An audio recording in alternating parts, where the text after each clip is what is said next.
বাজার থেকে আপনারা ট্যাবলো বার করলেন, কালচারাল প্রোগ্রাম হলো, সবার হাতে রাখি বন্ধন হলো, কি বার্তা দেবেন?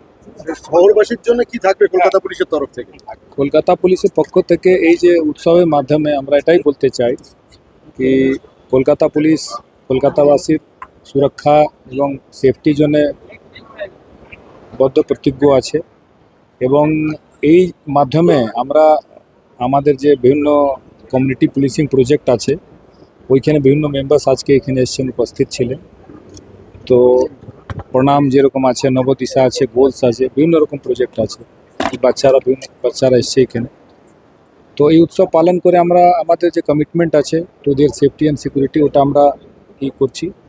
এবং আজকে বিভিন্ন জায়গায় অনুষ্ঠান হচ্ছে, আমাদের বিভিন্ন ডিভিশনে যে আছে ওইখানে বিভিন্ন জায়গা হচ্ছে, ট্রাফিক পুলিশ থেকেও হচ্ছে। তো এই যে আমাদের মেলবন্ধন আছে, যেখানে আমরা সমাজের মধ্যে থেকে কাজ করছি, সবার জন্য সবার মধ্যেই আছি, এই বিষয়টাকে আবার আমরা নিজেকে রিমাইন্ড করছি এবং সবাইকে আমরা বোঝানোর চেষ্টা করছি। স্যার, আরেকটা